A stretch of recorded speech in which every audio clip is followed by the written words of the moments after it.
السلام علیکم اسٹوڈنٹس. آج ہم پڑھنے جا رہے ہیں ایجوکیشن کی فورتھ ایئر کی بک رہبر علم التعلیم، اور اس کا جو ہے وہ فرسٹ چیپٹر ہے 18 پیج نمبر 1.3. اس کا ٹاپک ہے بڑے صغیر میں مسلم تعلیم کا آغاز. ٹھیک ہے. بر اعظم ایشیا کے جنوب میں جنوبی ایشیا یعنی بر صغیر سب کانٹیننٹ واقع ہے. اس خطے میں تعلیم کی ارتقاء کی تاریخ میں ہندو مت، بدھ مت، مسلمانوں اور انگریزوں کے نظام تعلیم کے ادوار قائم کیے جا سکتے ہیں. ارتقاء کہتے ہیں آغاز. پہلا دور ہندو مت کا تھا. ٹھیک ہے. یہ قدیم ہے اور ہر دور میں کسی نہ کسی شکل میں موجود رہا ہے. مطلب کہ جو ہندو مت ہے نا، یہ بہت پرانا جو ہے وہ دور ہے، مذہب ہے، جو کہ ہر دور میں نہ کسی شکل میں جو ہے وہ موجود رہا ہے. ہندو مت کا معاشرتی طبقاتی نظام اس کے تعلیمی نظام میں کار فرما تھا، مطلب کہ شامل تھا. ہندوؤں نے نظام تعلیم میں تعصب اور تنگ نظری کے خلاف مہاتما بدھ نے بغاوت کی. مطلب کہ اس کی طرفداری اور اس کی تنگ نظری کے باعث جو تھے مہاتما بدھ، انہوں نے اس کے خلاف جو ہے وہ مخالفت کی. بدھ مت ہندو مت کے خلاف بغاوت تھی. بدھ مت کا نظام تعلیم بڑا جاندار تھا جو ہندو مت کے متوازی چلتا رہا. مطلب کہ جو بدھ مت کا جو نظام تھا نا وہ بہت اسٹرانگ تھا، پھر بھی ہندو مت جو تھا نا وہ اس کے ساتھ ساتھ چلتا رہا، اور بعد میں جو ہے وہ ہندو مت نے آخر کار اسے نگل لیا، مطلب اسے ختم کر دیا اور ہندوستان میں اس کی الگ شناخت قائم کر دی. مسلمان تجارت کی غرض سے ہندوستان کے ساحلی علاقوں میں آتے رہتے تھے، تاہم مسلمانوں کی ہندوستان میں باقاعدہ آمد محمد بن قاسم 712 کے سندھ پر حملے سے ہوئی. محمد بن قاسم نے ملتان تک کا علاقہ فتح کر کے یہاں اسلامی حکومت کی بنیاد رکھی. مطلب کہ اب آپ کی MCQs میں آ سکتا ہے کہ کس نے بنیاد رکھی اسلامی حکومت کی ملتان تک کا علاقہ فتح کر کے؟ تو آپ بتا سکتے ہو محمد بن قاسم نے. اس وقت سندھ میں ہندو مت کے ماننے والے راجہ داہر کی حکومت تھی. مطلب کہ تب کس کی حکومت تھی؟ تو یہ MCQ آ سکتا ہے کہ راجہ داہر کی جو ہے وہ حکومت تھی. رعایا کی اکثریت کا مذہب بدھ مت تھا. مطلب کہ جو وہاں پہ عوام تھی اس میں اکثریت زیادہ تر لوگوں کا جو مذہب تھا وہ بدھ مت تھا، جو حکمرانوں کے ظلم و ستم کا شکار رہتے تھے. مسلمانوں کا تعلیمی نظام بھی معاشرتی نظام کی طرح مساوات اور یک رنگی پر مبنی تھا. مطلب کہ مساوات اور یکجہتی جو تھی نا اس پر مبنی تھا. جنوبی ایشیا میں مسلمانوں کے نظام تعلیم کے نمایاں خد و خال کا مطالعہ کرنے سے قبل جنوبی ایشیا میں تعلیم کے پس منظر پر نظر ڈالتے ہیں. اب سب سے پہلے بڑے صغیر میں تعلیم کا پس منظر، کہ بڑے صغیر میں تعلیم کا جو ہے وہ کیا پس منظر تھا، وہ یہ ہے کہ بڑے صغیر مسلمانوں کی آمد کے وقت جہالت اور گمراہی کی تاریکی میں ڈوبا ہوا تھا. جس طرح پہلے ہم نے ایک چیپٹر پڑھا تھا، جو پہلے ہم نے ایک ٹاپک پڑھا تھا عہد نبوی میں جو تعلیم، اور تب کس طرح جہالت میں لوگ جو ہے وہ اسلام آنے سے پہلے جو جہالت میں گرے ہوئے تھے، اس طرح یہاں پہ ہے کہ بڑے صغیر مسلمانوں کی آمد کے وقت جہالت اور گمراہی کی تاریکی میں ڈوبا ہوا تھا. پتھر کے جو بت پوجے جاتے تھے، مظاہر فطرت کو دیوتاؤں کی حیثیت حاصل تھی. مطلب کہ چاند ستارے کسی کو بھی وہ لوگ جو ہے وہ پوج لیتے تھے. ہندوؤں کے ہر کام کے لیے الگ الگ دیوتا ہوتے تھے. اس طرح دیوتاؤں کی تعداد کروڑوں میں جا پہنچی. تاہم برہما پیدا ہونے والا، وشنو حفاظت کرنے والا، انہوں نے نام دیے ہوئے تھے. جو وشنو ہے وہ حفاظت کرتا ہے، جو شیو ہے وہ تباہ کرتا ہے. 3 بڑے دیوتا تھے. ہندو مت کے مطابق برہما دیوتا کے سر سے برہمن، بازوں سے کھچتری، پیٹ سے ویش اور پاؤں سے شودر پیدا ہوئے. اب جو برہمن ہے نا، یہ سب سے پہلا ہے برہما پیدا ہونے والا. ٹھیک ہے. اس کو انہوں نے سب سے بڑا دیوتا کہا تھا برہمن کو. اور جو شودر ہے جو کہتے پاؤں سے جو ہے وہ پیدا ہوا، اس کو سب سے کم تر ذات جو ہے وہ نا یہ سمجھتے تھے. اس طرح ہندو معاشرہ 4 ذاتوں میں تقسیم تھا: برہمن، کھچتری، ویش، شودر. اب سب سے پہلے برہمن.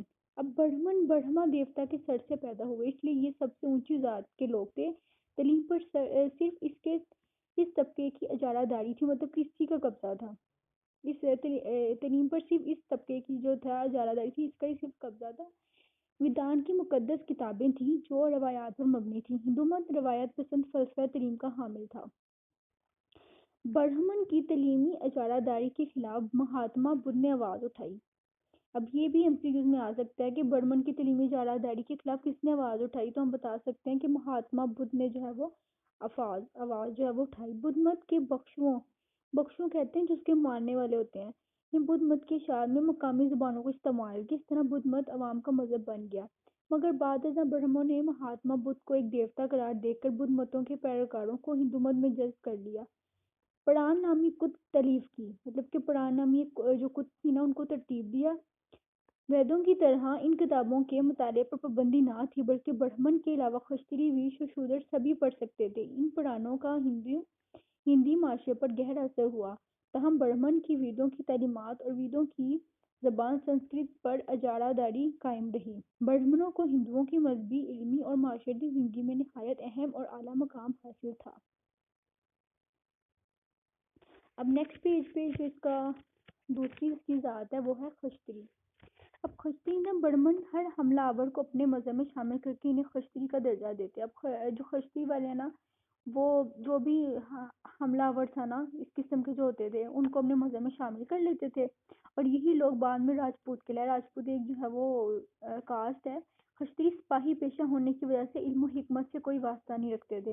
ہوشیار برہمنوں نے حکمرانی کا فریضہ راجپوتوں کو سونپ کر خود مذہبی اور روحانی قیادت سنبھالی۔ کھشتری ہندو معاشرے میں برہمن کے بعد دوسرے درجے کے لوگ تھے۔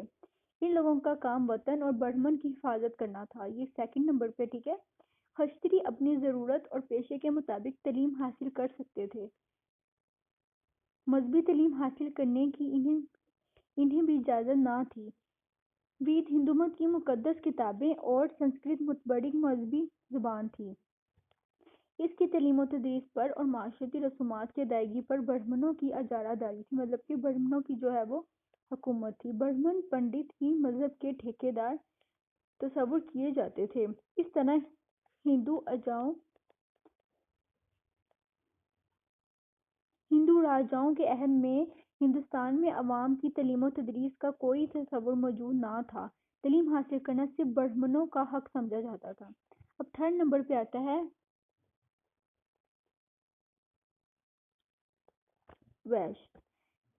ہندو مت کا تیسرا بڑا اہم طبقہ ویش تھا۔ ویش برہما جی کے بطن سے پیدا ہوئے تھے، اس لیے پیٹ کے دندے اس کے ذمہ تھے۔ ان کے ذمہ تجارت، کاروبار، زراعت اور کھیتی باڑی تھے۔ اس طرح وہ لوگوں کی خوراک، لباس اور دیگر ضروریات کو پورا کرنے کا انتظام کرتے تھے۔ انہیں ضرورت کے مطابق عام تعلیم حاصل کرنے کی اجازت تھی، تاہم مذہبی تعلیم حاصل کرنے کی بالکل اجازت نہیں تھی۔ اب اس کے بعد ہے شودر۔ ہندو عقیدے کے مطابق شودر برہما کے پاؤں سے پیدا ہوئے، مطلب کہ اس کو سب سے نچلی جو ہے وہ ذات انہوں نے کہا تھا، اور ان پر بہت ظلم اور ستم بھی ہوتے تھے، اس لیے شودر پیدائشی طور پر گٹھی اور کم درجے کی ذات تھی۔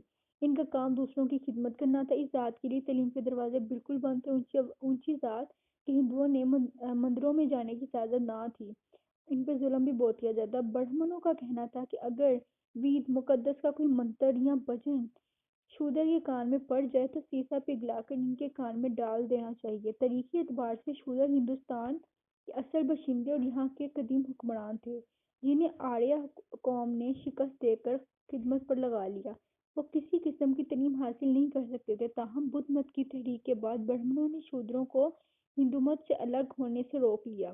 اس طرح برہمن نے بڑی چالاکی سے شودروں کو چاروں وید مقدس اور ان کی زبان سنسکرت سے دور رکھا۔ علامہ اقبال نے کہا کہ شودروں کو گاندھی جی کا پیغام ہے کہ وہ ہندو مت میں رہیں اور ہندو نہ بنیں۔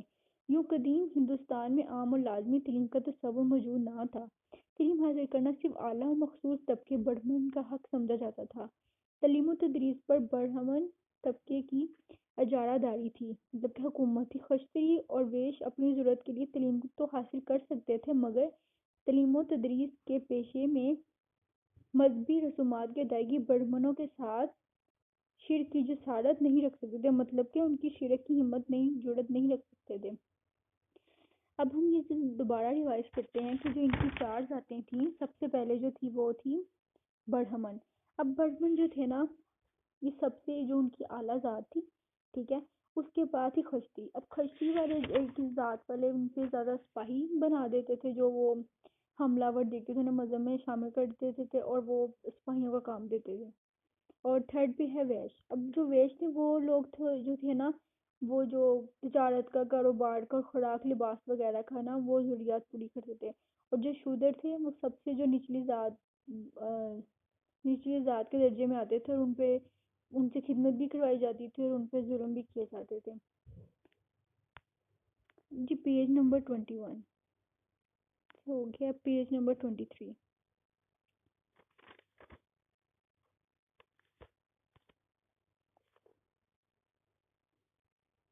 Page number 21۔ محمد بن قاسم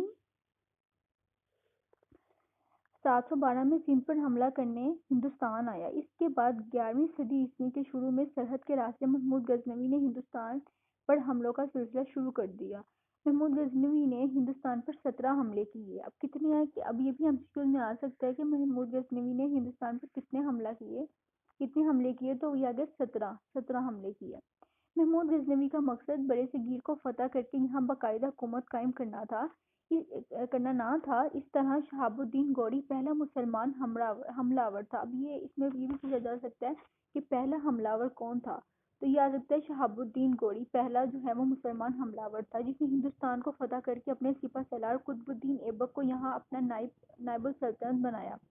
قطب الدین ایبک نے ہندوستان میں مسلم حکومت کی بنیادی اس قدر مضبوط کی کہ آئندہ 700 برس تک مسلمانوں نے برِ صغیر پر حکومت کی۔ مسلم حملہ آوروں کی کامیابی عقیدہ توحید کے مرہون منت تھی۔ مسلمان جب کسی ملک پر چڑھائی کرتے تو ان کا اولین مقصد اس ملک میں خداوند تعالیٰ کے نام کی سربلندی ہوتا تھا، اس لیے وہ نصرت خداوندی کی یقین کے ساتھ لڑتے تھے۔ یہی جذبہ انہیں اپنی جانیں قربان کرنے پر آمادہ کرتا تھا۔ ہندوستان میں مسلمانوں کا واسطہ ایسی قوم سے تھا جو بتوں کی پرستش کرتی تھی۔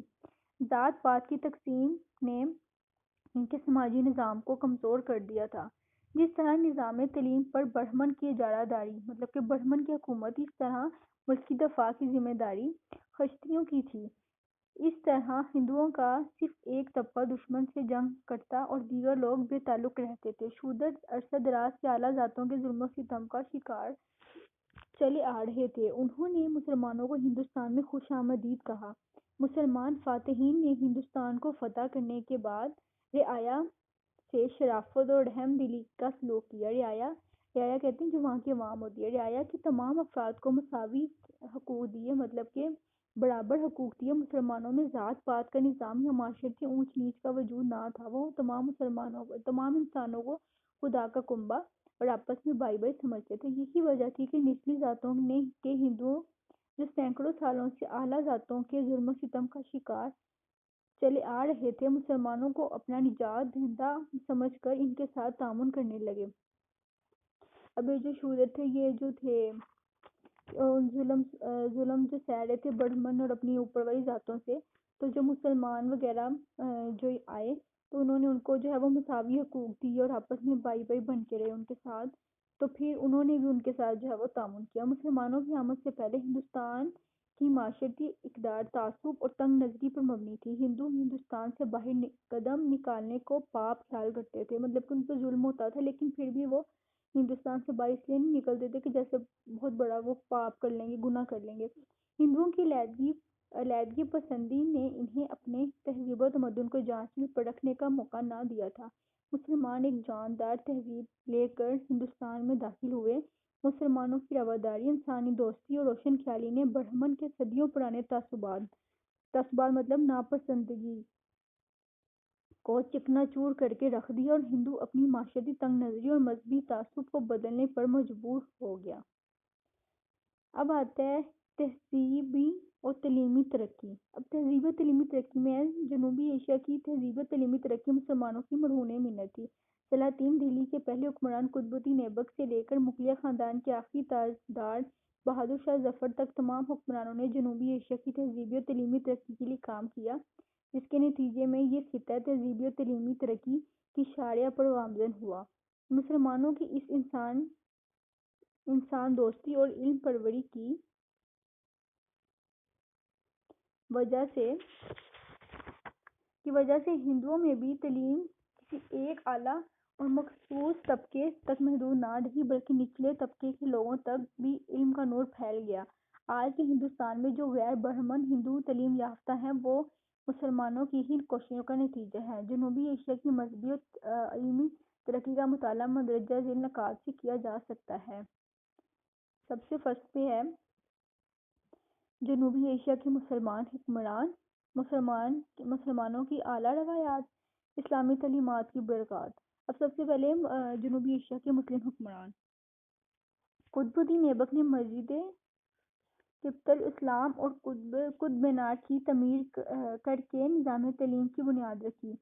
التمش علوم و فنون کا سرپرست تھا۔ اس نے ملک میں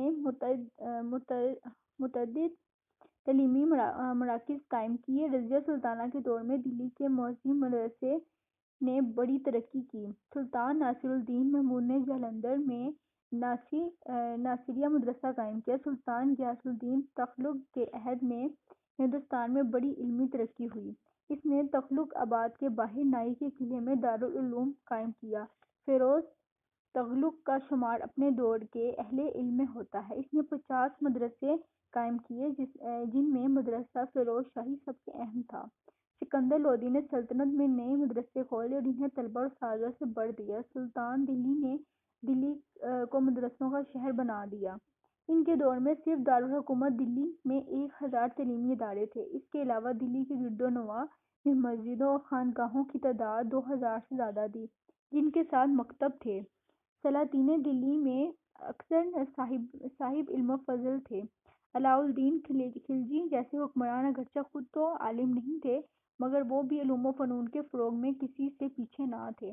مغل حکمران خود عالم اور علم پر پرور تھے۔ انہوں نے دارالحکومت دلی کے علاوہ فتح پور، سیکری، آگرہ اور لاہور کو تعلیم کا مرکز بنایا۔ مغلیہ دور میں تعلیم کی اشاعت اور علم کی سرپرستی شاہی خاندان تک محدود نہ رہی، بلکہ امراء بھی اس میں حصہ لینے لگے۔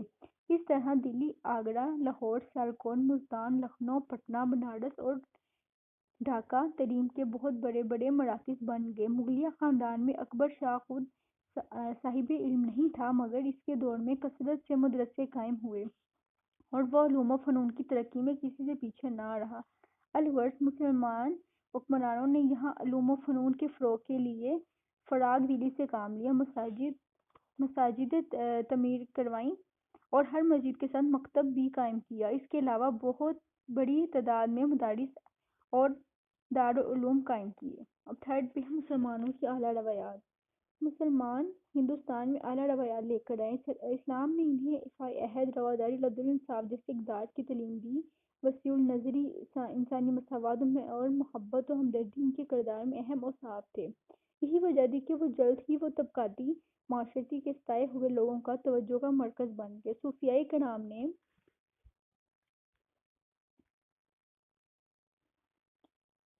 اسلامی تعلیمات کو عوام تک پہنچا دیا۔ اس کا نتیجہ یہ ہوا کہ جنوبی ایشیا کی مقامی آبادی اسلام سے متعارف ہوئی اور بڑی تعداد نے اسلام قبول کر لیا۔ اسلامی تعلیمات کی برکات۔ یہ اسلامی تعلیمات کی برکات تھی کہ جنوبی ایشیا کی مقامی آبادی میں بکثرت لوگ دائرہ اسلام میں داخل ہو گئے۔ اسلام کی اشاعت کے ساتھ ساتھ برصغیر میں علم کی اشاعت بھی ہوئی۔ مسلمانوں کے انقلابی تصور تعلیم کے زیر اثر ہندو معاشرے میں بھی تبدیلی آئی اور ان میں عمومی تعلیم کا تصور فروغ پا گیا۔ برصغیر کے مسلمان حکمرانوں نے بھی رنگ و نسل، مذہب اور قوم کے امتیاز کے بغیر یہاں کے باشندوں کو زیور تعلیم سے آراستہ کیا۔ مسلمانوں کے عہد میں جنوبی ایشیا نے علوم و فنون کی وجہ سے جو ترقی کی وہ آئندہ اس کی شناخت بن گئی۔ اب آگے آتے ہیں مقاصد تعلیم۔